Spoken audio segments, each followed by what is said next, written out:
2024년 5월 19일 일요일 돈다방 미쓰리 시작하겠습니다.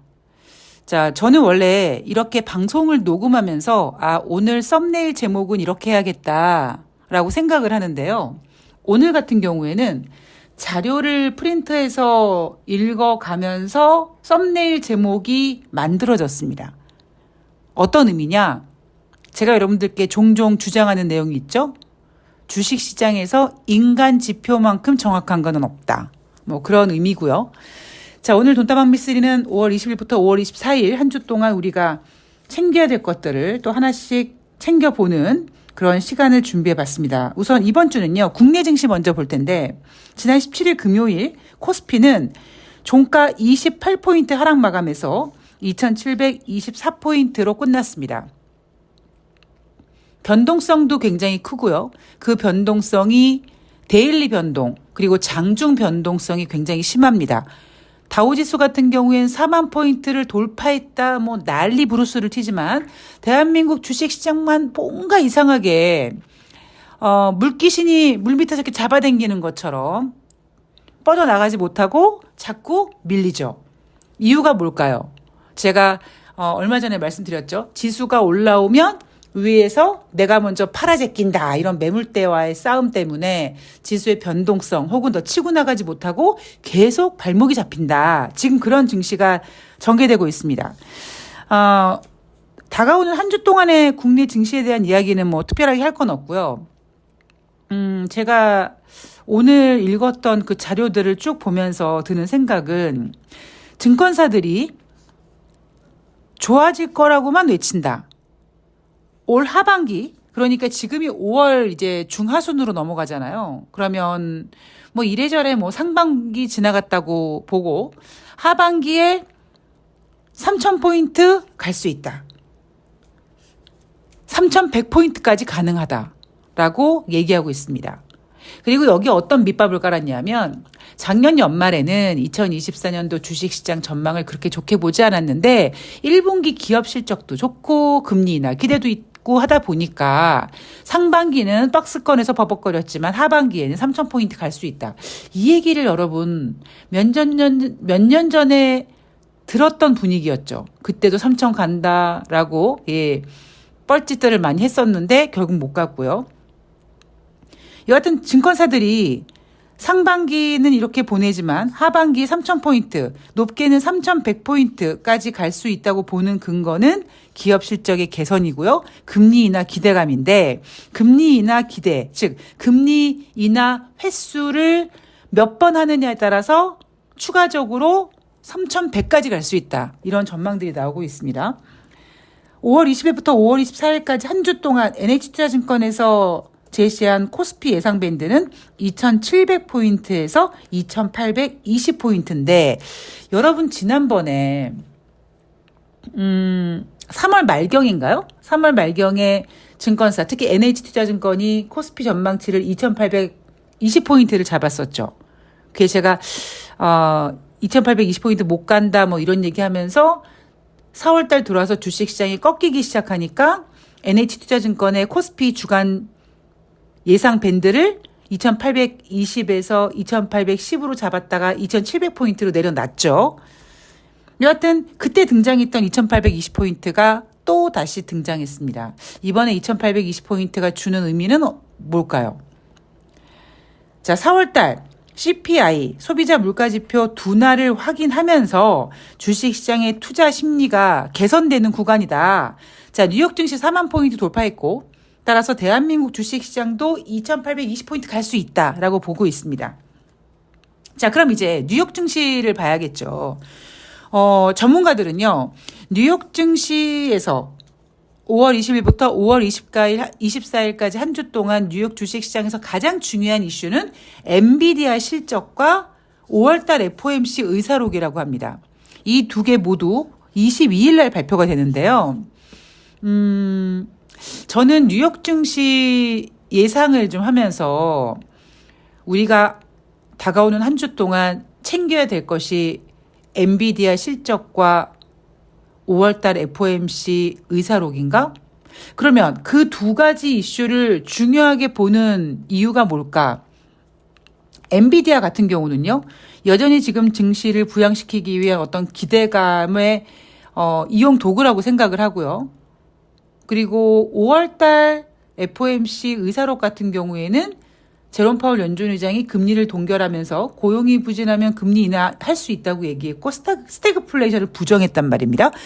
따라서 언뜻 들으면 다가오는 한 주 동안 엔비디아 뭐 실적 좋을 거고 그리고 뭐 실적이 안 좋아도 뭐 앞으로 더 기대감이 있기 때문에 일단 올라갈 거고 5월달 FOMC 의사록도 우리가 확인해 봤는데 뭐 아직까지 의사록을 보진 않았습니다만 제롬 파월 연준 의장의 기자회견을 봤더니 뭐 금리 인하 가능성 있고 스태그플레이션 아니라고 했다. 이렇게 들으면 5월 24일까지 앞으로 다가오는 한 주 동안 주식시장이 굉장히 좋을 것 같은 느낌적인 느낌이 들죠. 자, 그런데 저는요, 전문가들이랑 약간 다른 점에 주목을 좀 해보려고 합니다.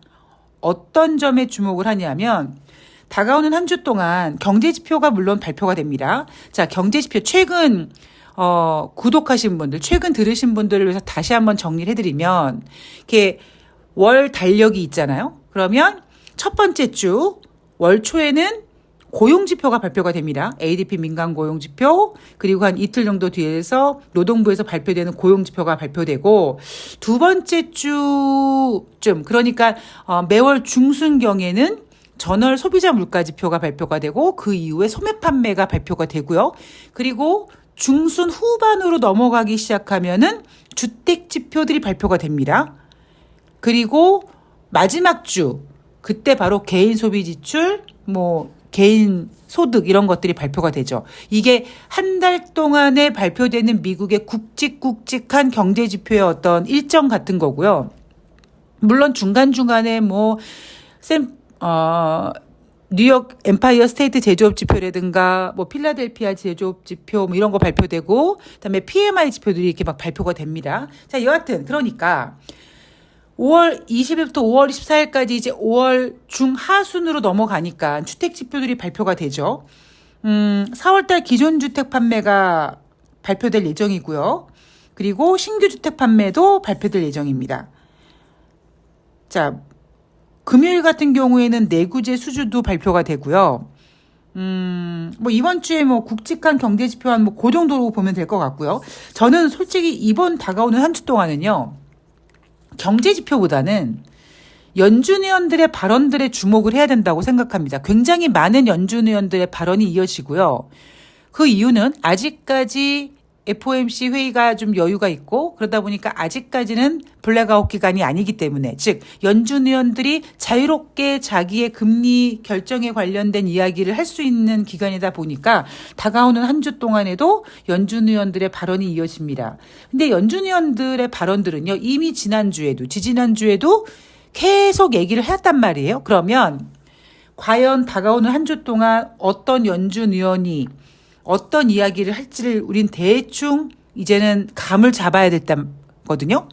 자, 보도록 하겠습니다. 우선 20일 월요일 날은요, 크리스토퍼 월러 연준이사, 마이클 바 연준 금융감독 부의장, 필립 제퍼슨 연준 부의장이 발언을 앞두고 있고, 21일 날은 크리스토퍼 월러 연준이사가 또다시 얘기하고요. 그리고 마이클 바 연준 금융감독 부의장도 얘기를 합니다. 그리고 22일 날은 연준위원회 발언이 없고 5월달 FOMC 의사록이 공개가 되고요. 23일 같은 경우에도 애틀란타 연방은행 총재의 발언이 있습니다. 그리고 24일 금요일 날 크리스토퍼 월러 연준이사 연설이 있는데, 자, 제가 그냥 단순히 며칠 날 누가 연설이 있다 이거를 얘기하고 싶은 게 아니고요. 앞으로 다가오는 한 주 동안 주식시장의 움직임과 연준 위원들의 발언들을 좀 연결해 보겠습니다. 자, 여러분, 제가 앞에서 이날은요, 어떤 연준 위원이 이런 얘기했고요, 저런 얘기했고요, 그런 이야기들을 쭉 정리해 봤어요. 사람이 물론 마음이 쉽게 바뀝니다만 그 어떤 결정에 있어서는 쉽게 바뀌기는 어렵거든요. 그럼 과연 이 사람들이 어떻게 얘기했기 때문에 아마 다가오는 한 주에도 그렇게 얘기할 가능성이 높죠. 김치전 뒤집듯이 뭐 지난주에는 금리 인하 할 것 같아요 라고 했다가 이번 주에 금리 인하 못 할 것 같아요, 뭐 이런 얘기 하지는 않을 거 아니겠습니까? 무게감이라는 게 있는데, 자, 그럼 일단 국내 증시는 아까 4월달 CPI 둔화 확인하면서 주식시장의 투자 심리가 개선해서 2820포인트까지 NH투자증권은 보고 있는데 크리스토퍼 월러 연준이사가 뭐라고 얘기했냐면요. 인플레이션 우려된다라고 얘기했었습니다. 그리고 마이클 바 연준 금융감독 부의장 뭐라고 했냐면 1분기 물가 지수가 우려가 된다. 1월달, 2월달, 3월달 인플레이션 지표가 상승했잖아요. 그래서 정책 금리가 제약적으로 유지돼야 된다라고 얘기했습니다. 화요일 같은 경우도 마찬가지로 연달아 이틀 연속 크리스토퍼 월러 연준이사의 발언이 있는데 인플레이션 우려된다고 얘기했죠. 그리고 마이클 바 연준 금융감독 부의장도 그 다음날 똑같이 얘기하는데 뭐라고 얘기하겠습니까?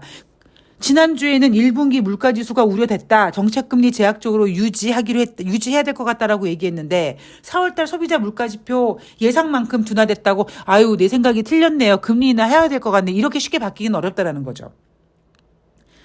그리고 23일 같은 경우에는 애틀란타 연방은행 총재는 유일하게 금리 인하할 수 있다는 믿음이 있다라고 얘기했고 금요일 날은 또 크리스토퍼 월러 연준 이사가 연설을 하는데 마찬가지로 인플레이션 우려감이 있다라고 얘기할 가능성이 높죠. 자, 그러면 정리를 한번 해보도록 하겠습니다. 지금 전문가들이 바라보고 있는 주식시장은 우리나라 주식시장은 너무 소외됐다.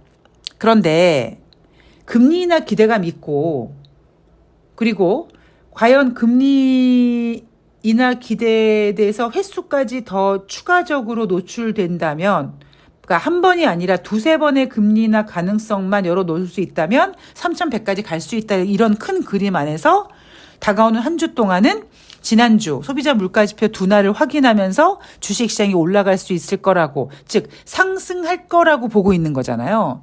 근데 저는 일단 오늘 제가 첫 부분에서 인간지표라는 걸 먼저 말씀드렸죠.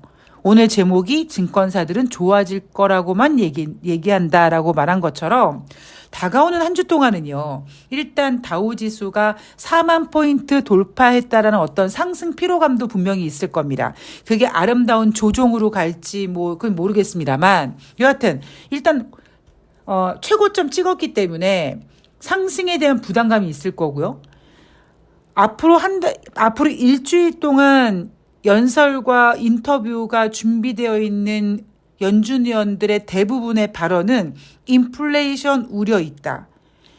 1분기 물가지수 우려가 있어서 정책금리 제약적으로 유지해야 될 것 같다라는 얘기가 대다수란 말이에요. 유일하게 애틀란타 연방은행 총재가 금리 인하할 수 있다는 믿음이 있다라는 이야기를 함으로써 제롬 파월 연준 의장처럼 금리 인하 가능성을 기대를 키워놓고 있는 거죠. 자, 그리고 엔비디아 같은 경우에도요. 1분기 실적과 상관없이 AI 산업 기대감은 이어질 거기 때문에 22일 장 종료 후에 엔비디아가 실적을 발표하지만 좋든 말든 기대감은 있으니까 주식은 올라갈 거야. 전문가들은 금리 인하 기대감, AI에 대한 기대감, 이런 또 기대감 때문에 증시 띄우려고 한다기보다 올라갈 거라는 긍정적인 요인으로 두 가지 이슈를 뽑아놨습니다.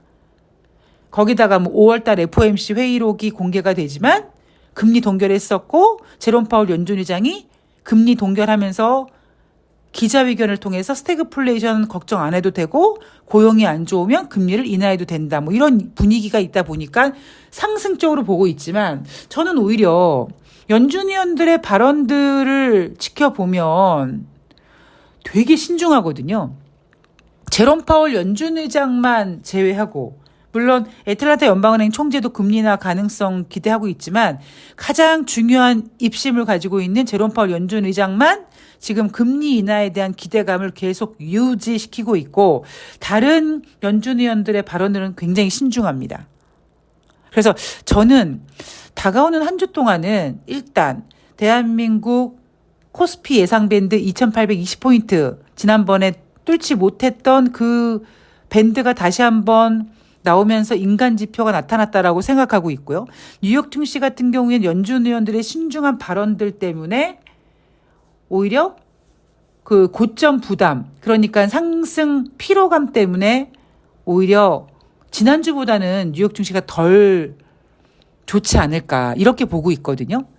문제는 대한민국 주식시장은 뉴욕 증시가 오를 때 그리고 뭐 유럽 증시가 오를 때 우리는 쪽도 못 쓰고 있는 거죠, 지금. 그러면 만약에 뉴욕 증시가 조정을 받는다든가 유럽이 조정을 받든가 그러면 대한민국 주식시장은 쟤네들 쉬는 동안 우리는 가자.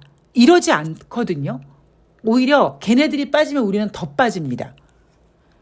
대한민국 주식시장 제가 지금 저질이라고 얘기하고 있잖아요.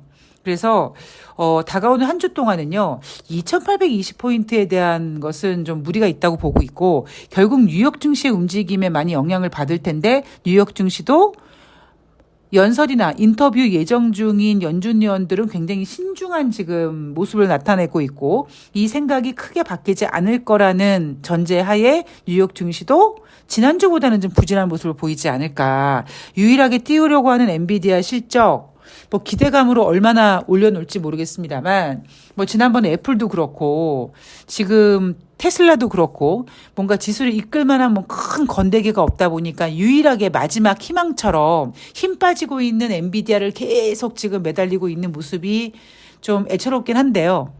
그러니까 저는 다가오는 한 주 동안 일단 뉴욕 증시 움직임은 지난주보다는 좀 좋지 않을 것이다.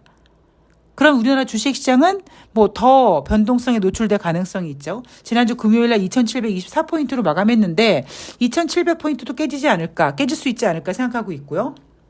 종목별 움직임이 좀 활발할 것 같다. 제가 카톡에다가 세력들과 신명나게 놀아보자라고 달아놨거든요.